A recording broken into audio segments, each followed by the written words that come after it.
इज्जत अल्लाह के लिए है। जोर से बोलिए, जोर से बोलिए। और उसके रसूल के लिए, और रसूल पाक के गुलाम मोमिनीन के लिए। इज्जत अल्लाह के लिए, रसूल के लिए, रसूल के गुलामों के लिए। मैं तो कहता हूं दुनिया वालों से लड़ने की जरूरत है ही नहीं। कुछ मत कहो दुनिया वालों से, कुछ मत बोलो, इसलिए कि जिनकी आंखों से जुल्म की पट्टी बंधी हो, फिर वो क्यों किसी की कोई भी सुनेगा? कोई भी हो जुल्म करने वाला, समझ के फिर वो सुनेगा क्यों? मैं तो कहता हूं किसी की हिम्मत नहीं है जो मेरे रसूल की इज्जत को घटा दे, इसलिए कि मेरे नबी को इज्जत किसी के बाप के दर से नहीं, खुदाए पाक की बारगाह से मिली है। वरना जहां जहां कितनी जगह आप देख लें, कहीं मेरे रसूल की तस्वीर बना करके उछाली गई, कहां मेरे रसूल के नाम को कितनी जगह बिगाड़ा गया, कितनी जगह मेरे आका को गालियां दी गई, कितनी जगह मेरे रसूल के सर पर नाज़िल हुए कुरान को टारगेट किया गया, कितनी जगह कुरान को दरियाओं के हवाले कर दिया गया, कितनी जगह कुरान को जला भी दिया गया। अगर आपसे एक बात पूछ लूं मैं, क्या जलाने वाले सुकून से हैं? क्या कुरान के खिलाफ उठने वाले सुकून से हैं? नहीं है। जिन्होंने कुरान के खिलाफ आवाजें बुलंद की थी, बीवियां निकल गई हाथ से, बेटे निकल गए हाथ से, बेटियां निकल गई हाथ से, खानदान निकल गया हाथ से। इससे बढ़कर और क्या होगा कि सगा भाई ये कहकर चला गया जो नबी का नहीं वो हमारा क्या होगा?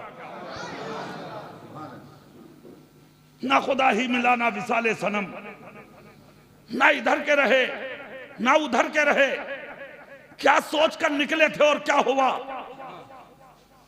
सुन लो, कुरान मिटने वाली किताब नहीं है। जोर से बोलो, जोर से बोलो। कुरान अल्लाह का कलाम है, अल्लाह का, और ये मिटने वाला नहीं है। अगर कुरान मिटता तो एक मर्तबा ऐसा तूफान जमीन पर आया था कि जब दौर इमाम अहमद बिन हम्बल का था तो बहुत बड़ी ताकत का नाम था उस जमाने का बादशाह, जिसने हाथ में कलम लेकर के कागज लेकर के इमाम अहमद बिन हम्बल से कहा था लिखो कुरान मखलूक है, और मखलूक मिट जाती है, खत्म हो जाती है, लिख दो। मगर एक बात सुनना, जो अल्लाह वाले होते हैं वो किसी ताकत से डरते नहीं। हाँ, इसीलिए तो इल्म जरूरी है।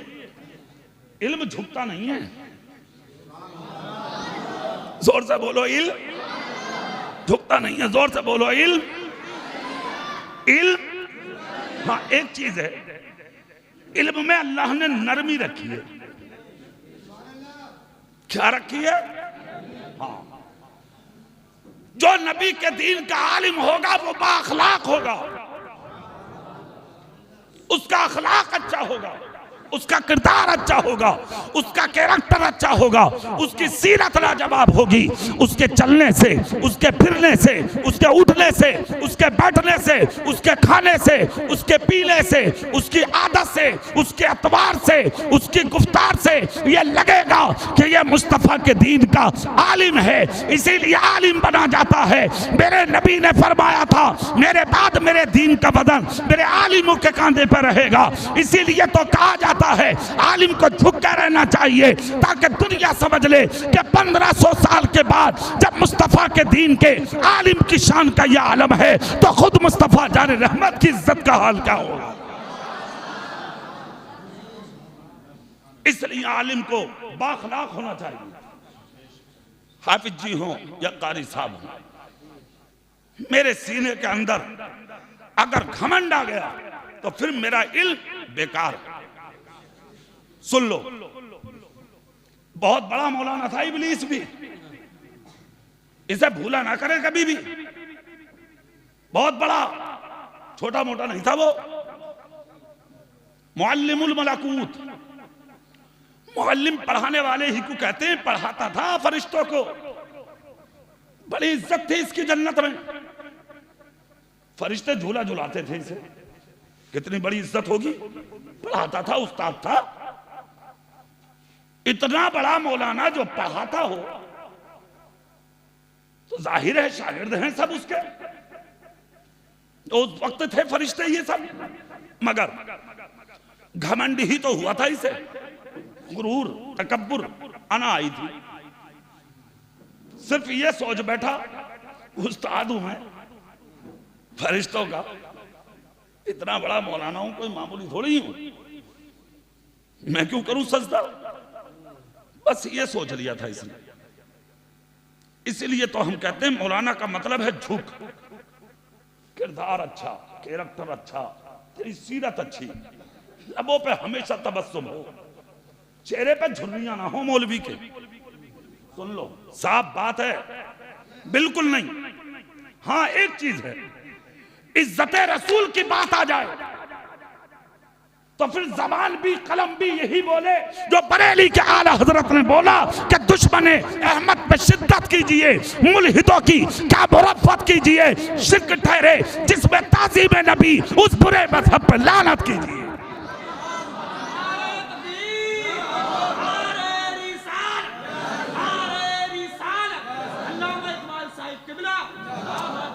वरना फिर आलिम की पहचान चेहरे पे मुस्कुराहट,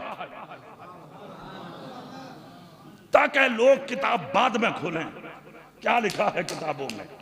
तेरा चेहरा देखकर लोग कह उठें अपने बेटे को मैं भी आलिम बनाऊंगा ताकि उसका चेहरा भी इसी चांद की तरह चमकता रहे। यह है आलिम का मतलब। कितना बड़ा मौलाना था, जन्नत से निकाल दिया गया, आने दरगाह जा, अब्बा वस्तकबरा वकाना मिनल काफिरीन, काफिर बना दिया गया, जलील रुस्वा बदनाम, निकाल दिया गया। हजरत आदम को निकाला नहीं गया था, जन्नत से उन्हें भेजा गया था। ये भी बात सुन लें,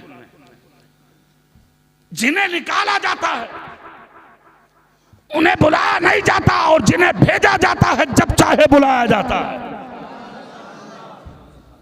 इसलिए बुला लिए गए। तकब्बुर ने मरोड़ कर रख दिया, अना ने तोड़ कर रख दिया, घमंड ने झुका कर रख दिया। चेहरा मेरी तरफ करके गौर से सुनिएगा आप। इल्म आदमी को ऊंचा बना देता है, मगर एक बात याद रखना, इल्म रखकर भी जिसके अंदर अखलाक हो फिर उसका जवाब नहीं है। हाँ, हजरत इमाम आदम अबू हनीफा से किसी ने आकर कहा, हुजूर आपका इल्म बहुत आला है, और इसमें कोई शक भी नहीं है, कोई शक थोड़ी है इसमें। हाँ, हुजूर मुजद्दिद अल्फसानी ने खुद लिखा है इस चीज को, बहुत आला इल्म इमाम आदम अबू हनीफा का, माने रखता है इल्म, खुतबे पढ़े जाए इमाम आदम के इल्म के, मगर एक शख्स ने आकर कहा, हुजूर आपके इल्म का जवाब नहीं। इमाम आदम क्या जवाब देते हैं? मुस्कुरा के फरमाया, क्या साबित करना चाहते हैं इस बात से? कहा, हुजूर बस मैंने जो आजमाया बोल दिया। इमाम आदम बोले, अभी लफ्ज अलिफ की हकीकत को नहीं पहुंचा हूं मैं। हाफिज जी सोच लो अच्छे से। हाँ, जिन गांव में अपने सर पर दारुल उलूम मसूदिया से अमामा रखवा के जिन बस्तियों में जाओ, उन बस्तियों की मस्जिदों को जाके आबाद कर दो, ताकि देखने वाले ये कहने पर मजबूर हो जाएं कि जिस दिन बच्चा होश पकड़ेगा हाफिज बनाऊंगा, अगर कुछ बने ना बने मगर मेरी मस्जिद का नमाजी तो बन ही जाएगा। ए शख्स सुभान अल्लाह, बहुत कुछ। हाँ, इतना जरूर करो, और कोशिश ये मत करो कि लोग मेरे आगे झुके ना, कहने की जरूरत थोड़ी पड़ी है। हाँ, ईमान को इतना मजबूत कर ले, इतना मजबूत कर ले, इतना मजबूत कर ले कि जिस दिन तेरे ऊपर कोई मुश्किल आए तो लोग मस्जिदों में तेरे लिए दुआएं करें। सुभान अल्लाह। जैसे आज मुफ्ती सलमान अजहरी मुश्किल में है कोई सुन्नियों की मस्जिद जिस मस्जिद में उस शख्स के लिए हाथ उठा के दुआ न की जा रही हो? क्यों? किस लिए? उसने हुकूमत नहीं मांगी, सल्तनत नहीं मांगी, दौलत नहीं मांगी। उसने सिर्फ एक बात कही, मैं सिर्फ नामूसे रिसालत की हिफाजत के लिए निकला हूं, तहफ्फुज़े रसूल के लिए निकला हूं, तहफ्फुज़े दीन के लिए निकला हूं। तो अल्लाह की रहमत पुकार उठी कि जब तू मेरे महबूब के नाम की हिफाजत के लिए निकला है तो मैं पूरी उम्मत को तेरी हिफाजत के लिए निकाल के बाहर कर। बेशक सुभान अल्लाह। नारे तकबीर, नारे रिसालत, नारे गौसियत, बस लगे आला हजरत अल्लामा कारी इकबाल मुरादाबादी, नारे हैदरी। याद रखना, मुश्किल वक्त किसी पर भी आ सकता है, परेशानी किसी पर भी आ सकती है, गम किसी पर भी आ सकता है, तूफान के पहाड़ किसी पर भी टूट सकते हैं। कोई पता नहीं, कोई पता नहीं। एक चीज की जरूरत है, सिर्फ एक चीज की जरूरत है।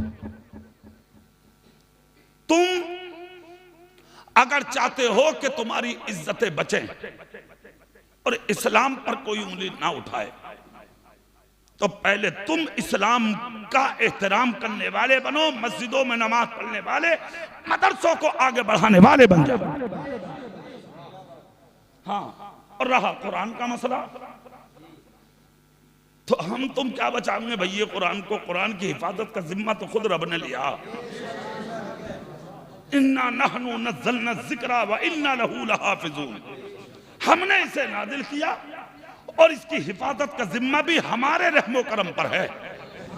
जोर से बोलो भाई, जोर से। सुभान अल्लाह के रहमो करम पे है कुरान की हिफाजत का जिम्मा। कुरान को आग में भी डाला लोगों ने, मिट गया क्या? दरिया में भी डाला, मिट गया क्या? हवा में फेंका, मिट गया क्या? पैर रख के लोग खड़े हो गए, मिट गया क्या? ना मिटा है, ना कयामत तक मिटेगा। क्यों? अरे जब दारुल उलूम मसूदिया में हर साल 10, 5 से 6 हाफिज़े कुरान निकलते रहेंगे कारी मोहम्मद उस्मान की सरपरस्ती में और अराकीन कमेटी की मोहब्बतों के ज़ेर साया, तो फिर किसी की हिम्मत नहीं है जो कुरान को मिटा सके। है कौले मोहम्मद, कौले खुदा, फरमान न बदला जाएगा, बदलेगा ज़माना लाख मगर कुरान न बदला जाएगा। बेशक सुभान अल्लाह, सुभान अल्लाह, जिंदाबाद जिंदाबाद। फिर वही आ जाओ जहां थे। सुभान अल्लाह, जोर से। 1 घंटे से ज्यादा हो गया मुझे और अभी तकरीर शुरू ना हुई है मेरी। जहां मुझे आना है, चलिए, डरो मत, हो गई। सुभान अल्लाह, जोर से, जोर से। दोनों लोग बैठ जाओ, जहां जगह मिले वहीं बैठ जाओ। अब दुआ होगी। हाँ, दुआ में जरूर शरीक हुआ करो। अद्दुआ मुख्फुल इबादत, दुआ इबादत का मर्ज है। मैं गुनाहगार हूं, पता नहीं इस मिंबर पर कौन मेरे नबी का सच्चा गुलाम बैठा है। पता नहीं किसकी जबान से आमीन निकले, हम जैसे निकम्मों और आप जैसे भी अच्छे लोगों का बेड़ा पार हो जाए। आओ, उस वक्त की ताकत। इमाम अहमद बिन हंबल, कलम हाथ में दिया, कहा लिखो। क्या लिखे? कहा लिखो कुरान मखलूक है। हाँ, सुनिएगा गौर से, कुरान मखलूक है। इमाम अहमद बिन हंबल।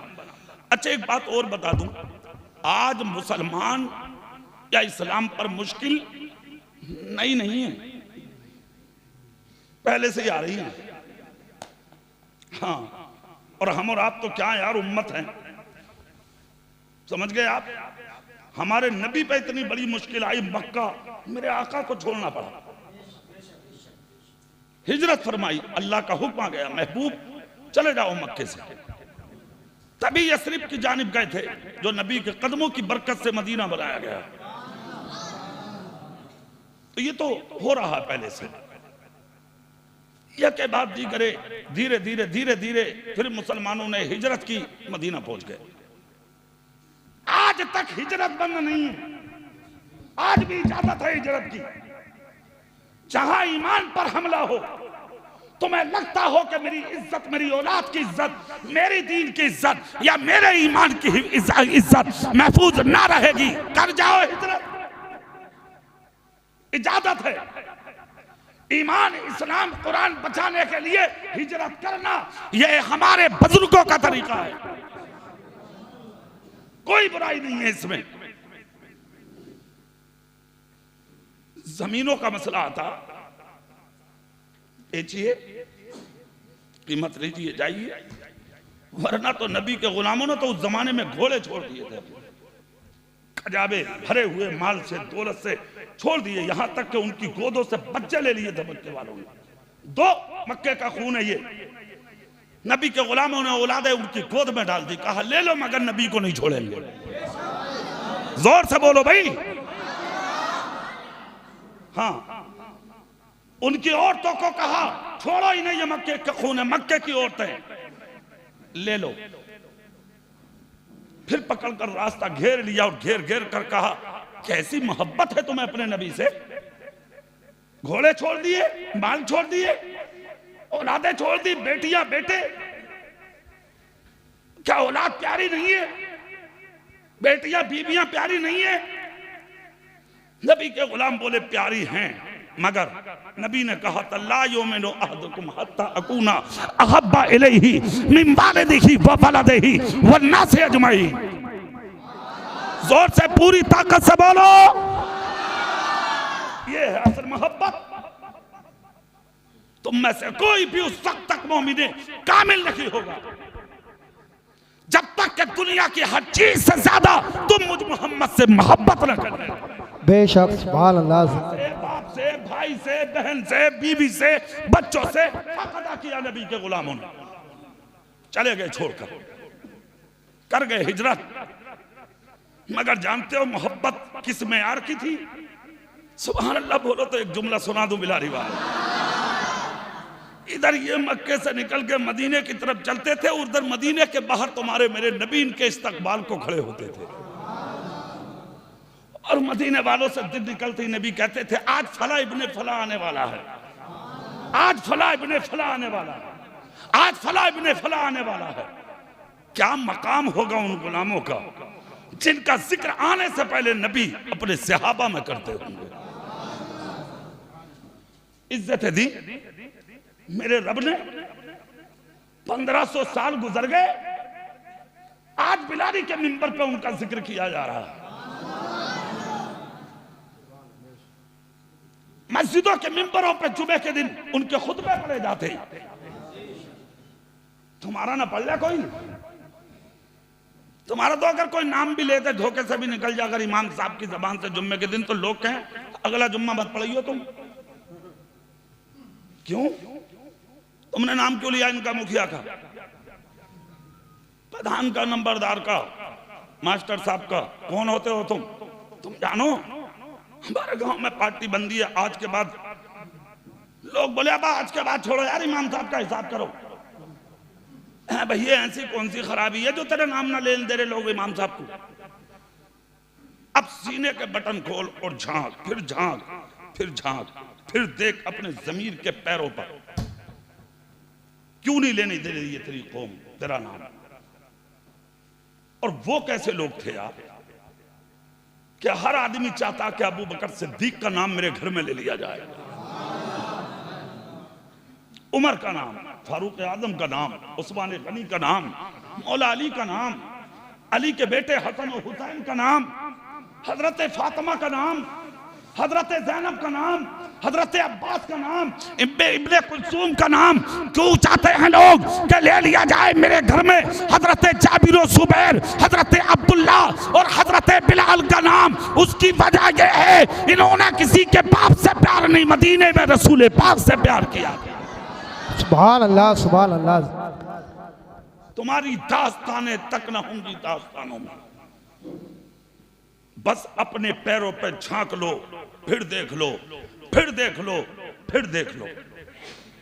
अब भी वक्त है, सुधर जाओ। खुदा ने मौका दिया है तुम्हें, फिर नहीं मिलेगा। कसम खुदा की, फिर नहीं मिलेगा। जिस दिन आंख बंद हो जाएगी मौका नहीं मिलेगा तुझे।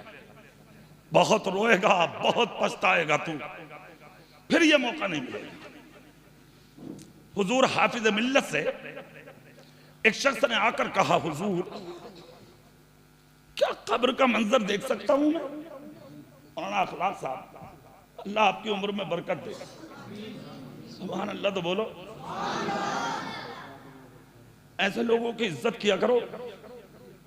अल्लाह के रसूल ने फरमाया यहाँ आलिम का जिक्र नहीं है, ये तो अल्हम्दुलिल्लाह आलिम है, आलिम का भी जिक्र नहीं है। यहाँ नबी ने फरमाया सफेद दाढ़ी वाला जिसकी रेश सफेद हो, चेहरे पे बाल सफेद हो, उसकी कदर करो, उसकी खिदमत करो, उसकी इज्जत करो। अल्लाह के नबी ने फरमाया अगर उसने तुम्हारे लिए दुआ कर दी तुम मर जाओगे मगर तुम्हें कोई जलील नहीं कर पाएगा। ये तो आलिम है, इज्जत क्या करो ऐसे लोगों की। हमारे पास आज है ही नहीं ये चीजें, हम इज्जत ही नहीं करते। तो हाफिज मिल्लत से पूछा, हाफिज मिल्लत की आंख से आंसू आ गए। कहा हैरत है सवाल करने वाले तुझ पर, कहां की सोच ली तूने? क्या ये काफी नहीं है जो हमारे नबी कहकर चले गए? क्या ये काफी नहीं है तेरे लिए?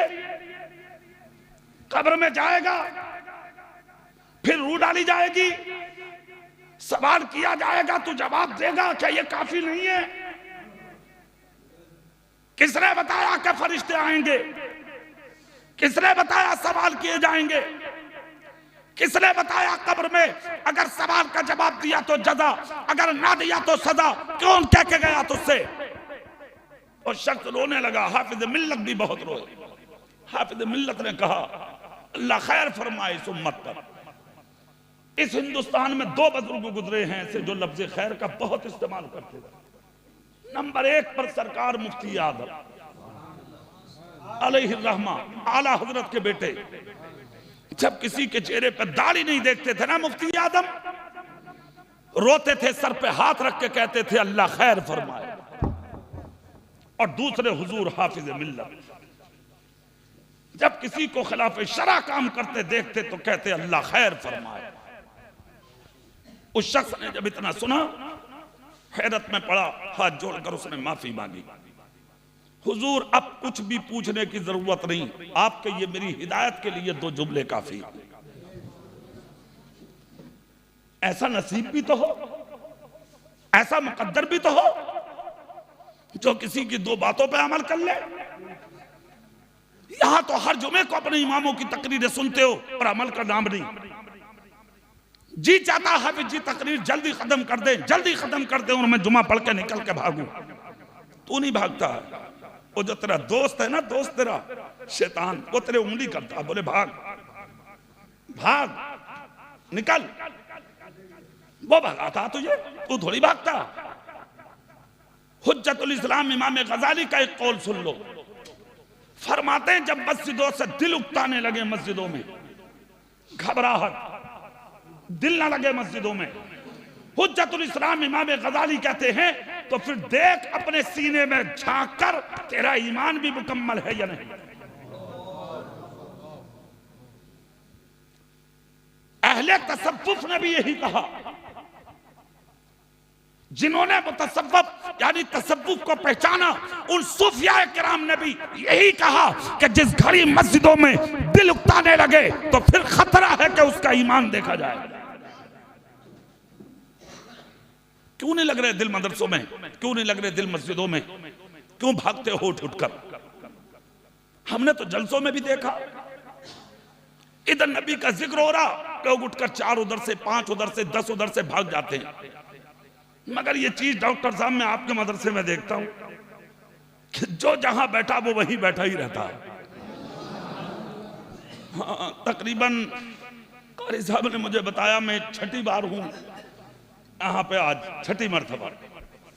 हर साल ये लोग मुझ गुनाहगार को याद कर लेते हैं, मेरी हाजिरी हो जाती है इस बहाने। अल्लाह कबूल कर ले। सुभान अल्लाह बोले। मैं अब तकरीर को आखिर कर दूं जल्दी, जोर से बोल के दिखाएं। अपने जिस्म पर, अपने कदमों पर झांको। खुदा ने जो ये मौका दिया ना, जो वक्त दिया ना हमें, ये इम्तिहान की घड़ियां हैं। पता थोड़ी है कब मौत आ जाए, पता थोड़ी है कब जिंदगी की आखिरी सांस हो जाए, पता थोड़ी है जमीन पर किस कदम पर तुम उल्टे गिर जाओ। पता है तुम्हें? जो जिद करके निकलते थे वो रास्तों में मर गए। जिम करके पाउडर पीता हुआ लड़का जवान 28 साल का जमीन पर गिर के मर गया। बॉडी दिखाता दिखाता मर गया। जिसने जिम इसलिए किया था कि मैं अपना जिस्म बनाऊंगा, अपनी बॉडी दुनिया वालों को दिखाऊंगा, लोग देखकर मेरे ऊपर फख्र करेंगे। जिस दिन उसकी जिम की मुकम्मल तारीख हुई, घर ना पहुंच सकर वहीं मर गया। क्या भरोसा है जिंदगानी का, आदमी बुलबुला है पानी का। याद रखना, मौत वो है कि जिसका करे जमाना अफसोस। यूं तो दुनिया में सभी आए हैं मरने के लिए, मरना है ये कन्फर्म कंपलसरी फैसला, कोई नहीं है बचने वाला। ऐसे होकर मर जाओ, ऐसे होकर मर जाओ। क्या तुम मर जाओ मगर दुनिया कहती रह जाए कुछ दिन और जिंदा रहता तो दारुल उलूम मसूदिया का लिंटर पड़ जाता।